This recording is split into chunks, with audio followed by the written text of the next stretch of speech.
দ্বিতীয় দফা বন্যায় আসলে সিলেট এবং সুনামগঞ্জ আক্রান্ত এবং এইবারকার যে বন্যাটি হয়েছে সেটা হচ্ছে ঈদুল আজহার যে দিনটি ছিল এই দিনটি থেকে আসলে বন্যা পরিস্থিতির অবনতি হয় এবং মানুষের যে স্বাভাবিক আনন্দ ছিল সেটা কিন্তু অনেকটা ফিকে হয়ে গেছে।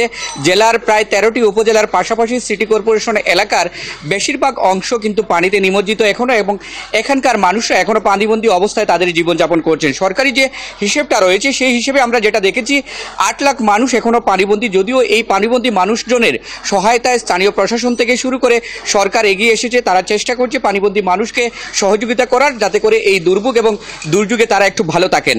আপনি যেমনটি বলছিলেন যে আমি যে জায়গাটিতে দাঁড়িয়েছি এটা হচ্ছে সিলেট সিটি কর্পোরেশনের একটি এলাকা, নগরীর 24 নম্বর ওয়ার্ডে, এবং 23টি ওয়ার্ড এখনও কিন্তু পানির নিচে নিমজ্জিত এবং এই 23টি ওয়ার্ডের বাসিন্দারা পানিবন্দী হয়ে রয়েছেন। এবং আমার সাথে এই ওয়ার্ডের কাউন্সিলর রয়েছেন জনাব হুমায়ুন কবির সুহিন। আসলে জানতে চাইব যে এই পানিবন্দী মানুষগুলোকে আপনারা কিভাবে সহায়তা করছেন, যদি একটু বলেন।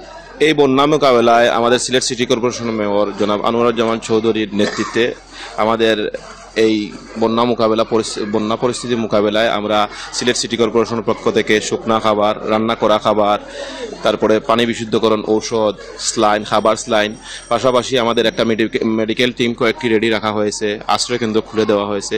আমরা আসলে চেষ্টা করতেছি সার্বিকভাবে যে এই বন্যা পরিস্থিতিতে আমাদের যে জনগণ আছে তাদেরকে সহায়তা করার জন্য। অনেক ধন্যবাদ। আপনি শুনলেন যে এই জনপ্রতিনিধি যেভাবে বললেন যে তারা চেষ্টা করছেন পানিবন্দী মানুষের পাশে দাঁড়ানোর। আর আপনার মাধ্যমে দর্শকদের একটু জানিয়ে দিই যে বন্যা পরিস্থিতির কিছুটা উন্নতি হচ্ছে। আমাদেরকে যেটা জানানো হয়েছে আবহাওয়া অধিদপ্তর এবং পানি উন্নয়ন বোর্ডের পক্ষ থেকে, যে উপরে উজানে যে মেঘালয় রয়েছে সেখানে বৃষ্টিপাত কমেছে। সিলেটেও আজ তেমন একটা বৃষ্টিপাত হয়নি। যদি এই অবস্থা অব্যাহত থাকে তাহলে 2-1 দিনের মধ্যে সিলেটের বন্যা পরিস্থিতির আশানুরূপ উন্নতি হবে। দুলা, এই ছিল সিলেটের বন্যা পরিস্থিতির আমার কাছে সর্বশেষ তথ্য।